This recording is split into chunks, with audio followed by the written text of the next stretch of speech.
these are really fun. Oh, thank you for recording. Yeah. These are really fun opportunities for you to learn from a subject matter expert. I know oftentimes our webinars are demonstrating hands-on activities, giving you training for your job, but this is just a really cool opportunity to hear about the amazing science that's going on. And we have a new guest speaker today that I'm so excited to hear her presentation. I'm going to turn it over to Anna to introduce Maya. You, Claire. Yeah, I have the privilege of introducing Maya, who's going to be talking to us about heliophysics stuff. But really quickly, she is a scientific software developer at the Community Coordinated Modeling Center, the CCMC. And they're housed out of the NASA Goddard Space Flight Center. And she's a full stack software engineer working on the CAMEL framework, which she'll talk more about in her presentation, for the validation and visualization of space weather models. She is also an alumni of the NASA SARP internship program, and she holds degrees in applied math and computer science from Brandeis University. So she's super smart and is going to be sharing some of her knowledge today. Maya, if you want to start sharing your screen, I think, yeah. Sure. Yeah. Thank you for that lovely introduction. My name is Maya. I am, as Anna said, I am a software developer at NASA Goddard with the CCMC. And I'm going to be talking a little bit about space weather modeling. So I have the I have the privilege of working with some of the other speakers I think you've heard from in this heliophysics series. And they probably talk to you a little bit more about the actual science background and probably through some physics in there, maybe some chemistry, who knows. I knew nothing about heliophysics before I started this job, and my passion lies in computer science and big data and visualization. So that's what I'm going to talk to you guys about today. So a little bit about me. As Anna said, I graduated from Brandeis University, majored in computer science and applied math. I knew going into college that I was interested in engineering and work, like environmental things. I liked math, but I didn't know exactly what I wanted to do. And so I went in as an applied math major, had never coded before college at all. And then my first semester of my freshman year, I took an intro to computer science class and absolutely fell in love with it. So I ended up double majoring computer science and applied math, and decided that computer science was something I wanted to continue with. So I wrote my senior thesis in the computer science department. Here's me presenting my thesis. It was about using machine learning to predict electricity consumption on the Brandeis campus. So I worked closely with campus operations and got access to all of their data to work on making our campus more energy efficient. Again, I didn't know anything about campus operations before I started. I was just lucky enough to have cool tools that I knew how to use and an opportunity presented to me to work with that team. So that was pretty fun. I got my foot in the door at NASA actually in earth science and not heliophysics at the SARP program, which is a student airborne research program. We got to fly on a NASA earth science research aircraft. And most of the people in this program, I would say, were environmental engineering majors or earth science or meteorology. And again, I happened to know some cool computer science tools that they felt made me qualified. Definitely, there was a lot of imposter syndrome during that internship, but I learned how to use software to work with earth science data, and then also to take that data on my own. So I gained more appreciation for the full process of collecting data, as well as being able to then process that data. And it cemented my love for NASA also in a way that has thankfully not gone away. And that led me to the CCMC where I work now. And so we do heliophysics,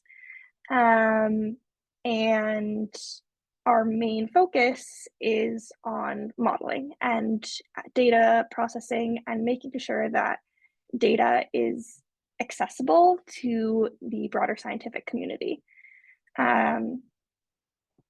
So if I asked you, what is the weather going to be like tomorrow, wherever you are? How about everyone put in the chat? If I ask you what's the weather going to be, tell me you love libraries. Tell me about the resources that you'd use to figure out what the weather is going to be.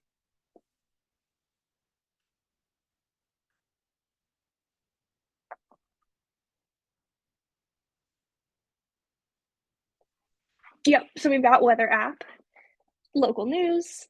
I was hoping somebody was going to say that. Yep, different weather apps. And on those weather apps or on the news, if you turn on the TV, turn on the radio, there'll be forecasting.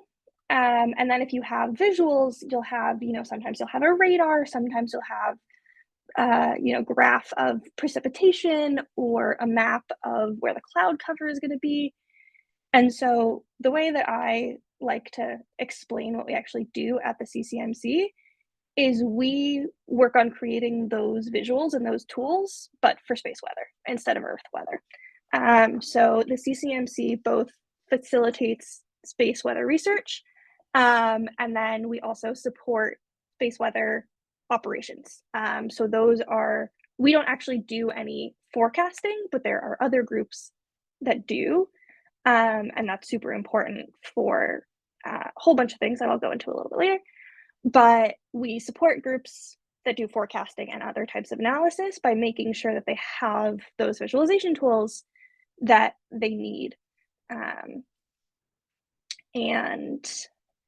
We do this through a bunch of different tools that are available, like most of the weather apps, they're available for free online, which is a really cool part of the CCMC. So a little bit of an overview of how we function. We have a whole bunch of different models that are hosted on the CCMC website. We have ROR, which is runs on request, which are kind of more in-depth models that scientists can request for us to run. But once a certain kind of setting is run, it's available online in our archive. Continuous runs are available always online. And then we have our different archives as well as our different visualization and validation tools. So kind of the whole suite of data analysis is available on the CCMC website. And we get input from the scientific community. And then obviously also our product is available to the scientific community as well. So just to go over some key terms, while I'm, deep dive into this like computer science jargon, a model at the CCMC, it's a computer simulation. It could be any type of computer simulation, any output that you're going to get, any kind of data that you put in. A validation tool is going to compare a model to observed data, and I work on validation, so we'll do more of a deep dive into that in a little bit. And then visualization. Like with weather apps, it's the representation of the data in an image, video, GIF, what have you. So here is kind of a big picture of the space weather field I'm sure you've heard about different parts of this in the different presentations that have happened, whether that's, I think, magnetosphere science is over by the Earth.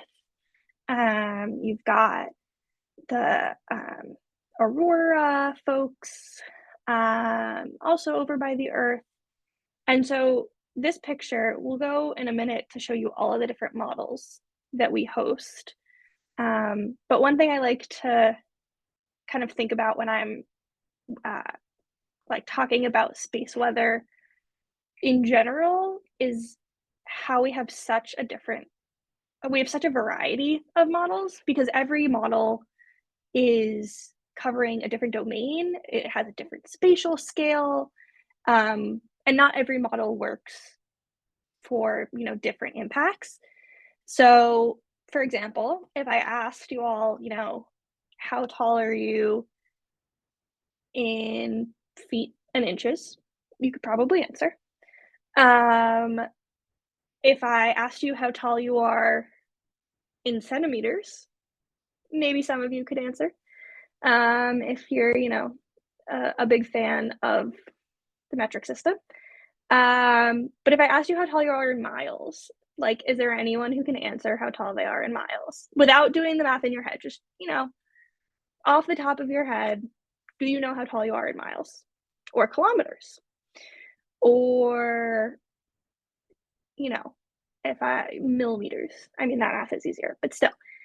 So we have all of these different systems and different models because the difference in scale is so important to understanding the different space weather phenomena. So I am not an expert in any one of these domains, but I've learned a lot about, the variety of models that we host so that I can work with the data more effectively. So with that, here is the current suite of CCMC models. We like to call this our baby picture. All of our different children that we love and support. And as you can see, they're grouped by domain. So even within the domain, they're not all dealing with the same type of data or the same scale, but it's much easier to see how they relate to each other when you can separate them by domain. So we've got corona. Those are the sun's corona is the closest layer to the sun that we study. Then there's the heliosphere, which is a little bit further out from the sun, the magnetosphere, and then the inner magnetosphere of Earth, and the ionosphere and thermosphere. And then there are also models that connect magnetosphere, ionosphere, and thermosphere together. They're models that connect the magnetosphere with local physics. There's a lot of connection between all of these different domains, but it is really cool to be able to kind of break them apart also and study the different pieces.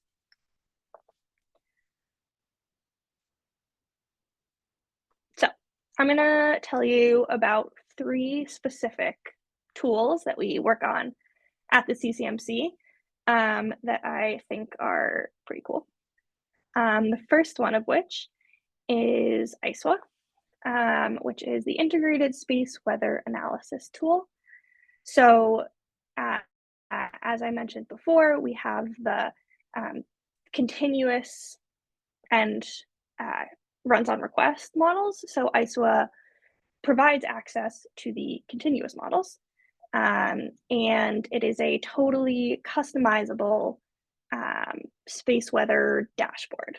So when I think about things that I learned, like in data access sessions in different classes, or those like how to use your library lectures that I've been in different schools, and like both of my majors had them, I think a lot about, they taught me how to find online resources, how to access different databases, look at primary sources. And so I think ISWA is a really cool tool that kind of fits into that in my mind of data access and making sure that the data is available and presented efficiently. So here's ISWA. This is a screen recording of the ISWA page. Hold on, we're going to pause it and go back a little bit. But this is a recording of the ISWA page that was live a couple months ago when I just picked a random time, but you can open it online and go to like an actual live feed at any point in time. These visualizations are all hosted by the CCMC, and they show different ways of visualizing like the whole suite of heliophysics and space weather. So we've got views of the sun, we've got proton flux, which is kind of coming towards the Earth this is from the GOES satellites. So, that's as things come towards the Earth.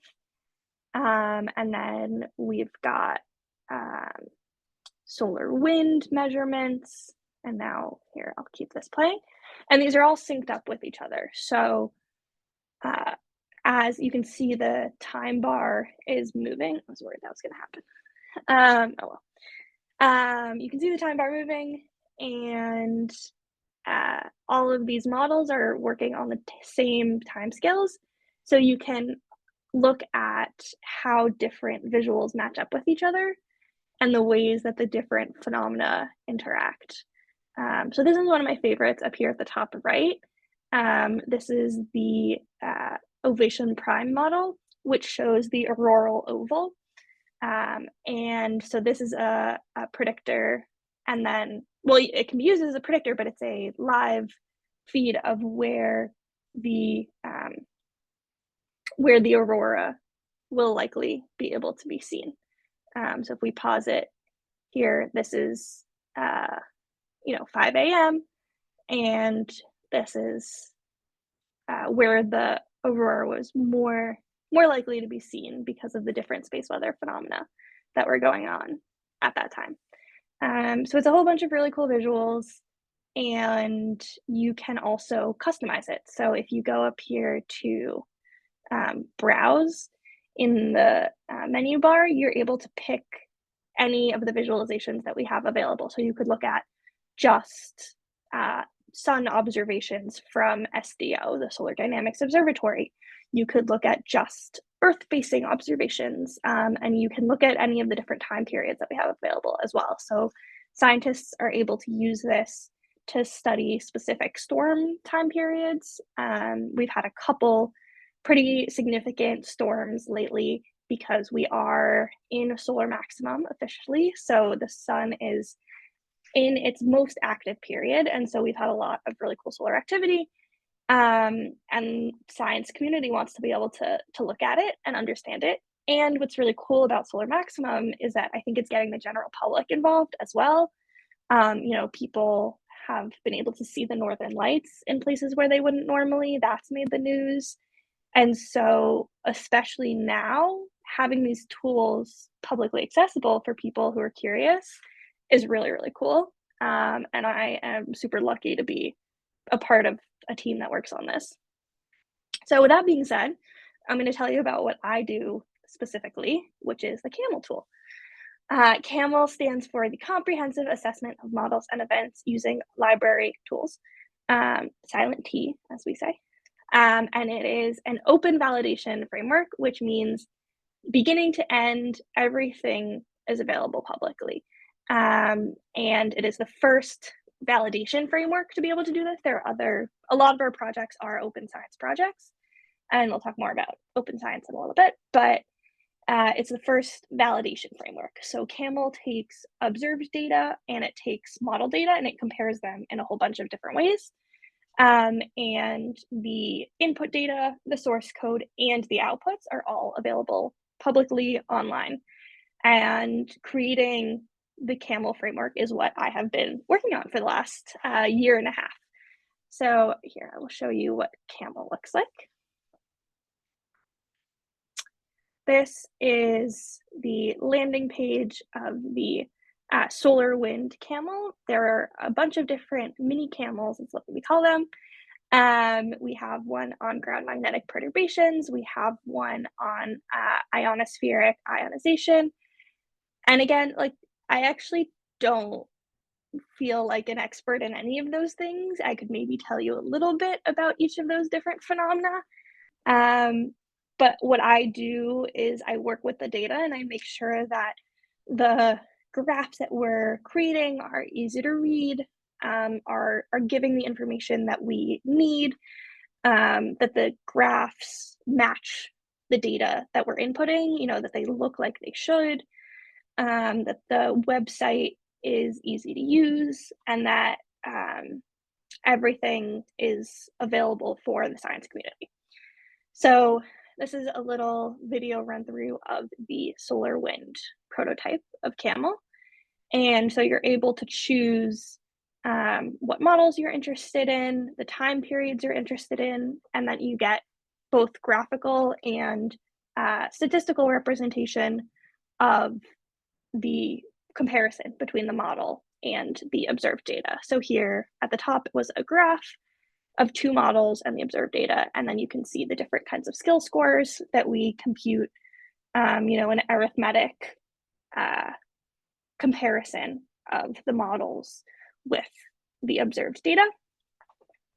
And again, like most of the CCMC tools, it's fully customizable, and the scientists are able to kind of use it as they need, and we're constantly soliciting feedback, adding more data. So as we've been building out the website, I've been adding more models and also more different types of studies, different types of skill scores, different parameters that we can visualize. And even though I didn't really know anything about space weather when I started this project, because of my computer science background and because of the skills that I have been using on this project and bring to the CCMC team, I'm able to learn about all of these different things and kind of dip my toe into a whole bunch of different subfields of heliophysics, which is really, really cool. And I think something that's, you know, pretty unique, that I'm able to talk with all of these cool scientists and present my work and go to conferences without actually being a heliophysics subject expert. You know, I'm a computer scientist. I would be a computer science subject matter expert, as we call ourselves. You know, I got to my role through data analysis and modeling, and that's where my qualifications come from, and not from, you know, heliophysics in and of itself. So I think it's really, really cool, and I like to highlight that, you know, even if you don't want to go do a PhD in physics, you can get involved in these things in all kinds of different ways. I never thought I would be in heliophysics at NASA because I was a computer science major. But being able to combine my love of learning new things and I'm getting to talk to cool scientists who work on projects that I would never have heard of otherwise, getting to combine that with my computer science modeling software background has been really, really cool. So with that, we are going to skip ahead to the last thing that I want to highlight of the CCMC suite is the Open Science project. So this is not something the Open Science program is not run by the CCMC, but we have almost all of us have completed this Open Science training, and the director of the CCMC is an Open Science champion, and so almost all of our projects are Open Science. So what is this Open Science program? It is available online. You could take the training if you wanted to. I encourage everyone who works with science data in any capacity to take it, because it, especially as so many things have been transitioning in the last few years to online research, it's so important to know best practices for sharing our data and our research. And the Open Science course provides an opportunity to learn how to do all of that.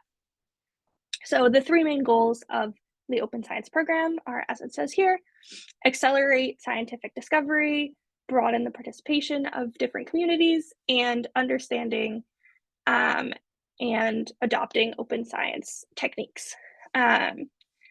So the Open Science project, let's see, do I have that? Yep. The Open Science framework kind of, it affects a lot of what we do here at the CCMC, and we strive to have all of our programs be open. So what does that look like for us? We start with input from the CCMC developers and scientists, and also the broader scientific community.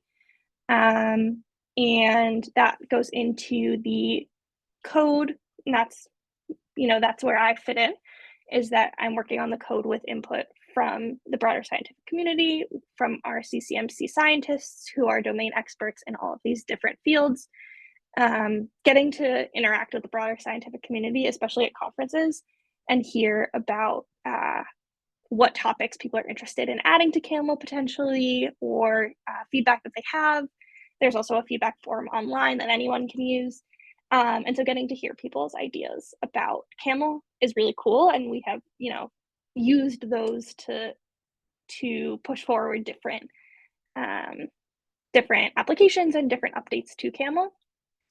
And then that is in a public GitHub repository. So all of the code I write gets pushed to GitHub. And then all of the data as well, both the observational data and the model data, gets put in the GitHub as well.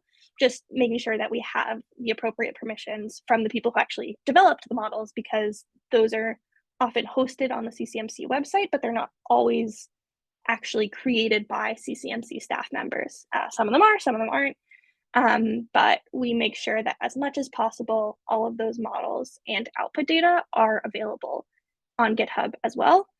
And when all of that information is available publicly, it means that research and innovation and community development, as we see here, are able to happen faster and more efficiently, because everyone has access to the data they need. So the Open Science framework is very, very cool. I would highly encourage all of you, if you are interested in scientific data specifically, but even if you're interested in the ways that the research community shares their work, the Open Science training is very, very cool. It's free, it's online, takes a few hours to finish, and there are 5 sections, and a little quiz at the end of each one. And then you'll get a badge at the end if you complete all 5 quizzes. And so here are the resources, and I want to just show you. Oh, that didn't work. Okay, sorry about that. So I'm not going to show you, but this is the Transform to Open Science training, and I'll make sure that that link gets updated if that's what needs to happen.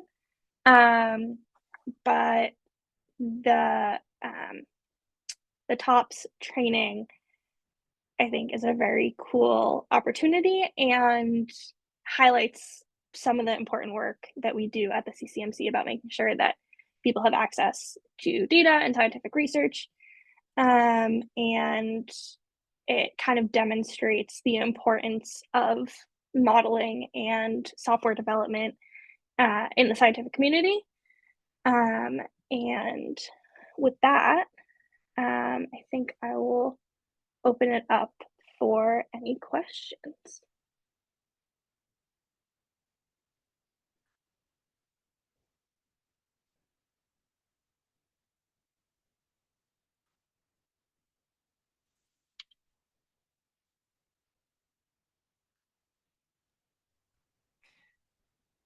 Awesome. Thank you so much, Maya.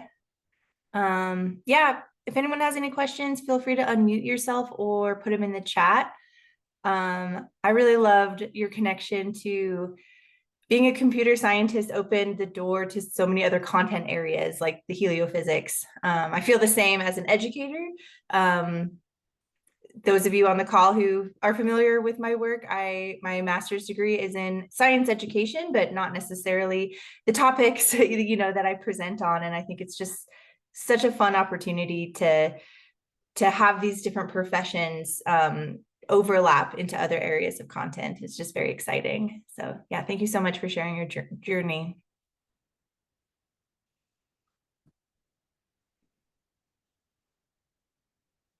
All right, and I am going to put in the chat a link to the other heliophysics workshop series. So if you are interested in checking out any of those, Maya is our fourth speaker, and we are hoping to continue working with Scope to continue offering these types of subject matter expert contact with all of you. So here is the link to our YouTube playlist for our speaker series, which soon I will be uploading this video to that as well. And you are welcome to share these videos, these recordings, the slides as well, which will be posted on the StarNet webinar archive page. If you're doing any types of programs like this in your library and want to have a role model, and little clips of the video or pieces of the PowerPoint, you are welcome to share those with your communities. Yeah, and I'll just add quickly, here's the updated link for this open science program. And if you're interested in using any of these resources for anything, please do feel free to reach out. And Claire will make sure you have my contact information, and I'm happy to share if you're interested in more specific modeling tools or software development or anything like that. Or if you're just interested in any of the things I talked about today, I'm happy to share that information.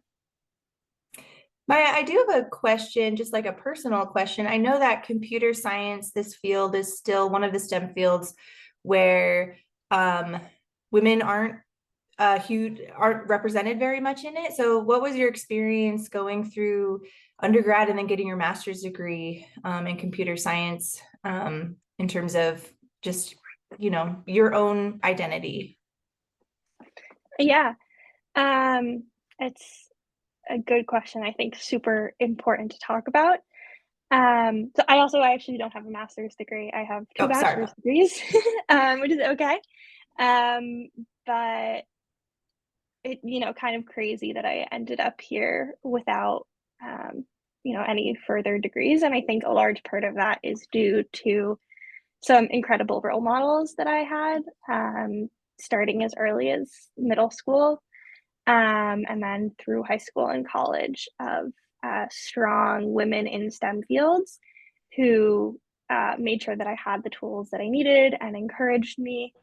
Kind of a fun, random little anecdote is I actually kind of found my current job through a middle school math teacher of mine, who I happened to reconnect with. And after I graduated college and we were just chatting about, my career goals, she was excited that I had decided to study math, even after middle school. And I had said, I had this internship at NASA, I would love to go back. And she said, well, I have a good friend who works in the space weather lab. Is that something you've heard of, something you're interested in? And I had never heard of it at that point. So I said, sure, I'd love to talk to them. And that kind of led me to the opening for software development in space weather and working on heliophysics. And so I'm so grateful to the various role models that I've had, the women in STEM, being able to keep up connections with a lot of them has really been a blessing. And then, you know, sometimes you just end up with random connections, like my friend works in the space weather lab.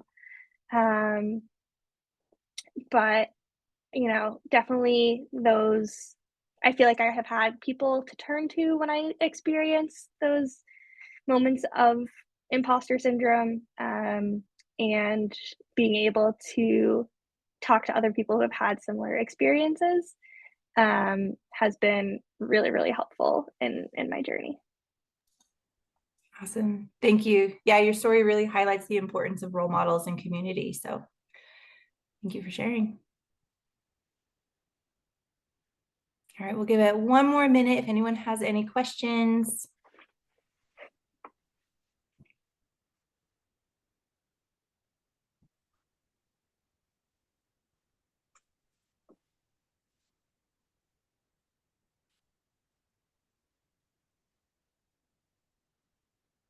All right. Well, thank you so much, Maya. And thanks everyone for taking some time out of your day to hear a really awesome story from Maya and her journey. Always inspiring to hear from our speakers. So have a great rest of your day, everyone. Keep checking back in with StarNet. If we have any more of these speaker series, we'll be promoting it through our newsletter, our StarNet communities online, and through our StarNet webinar webpage. So thanks, everyone. Have a great day.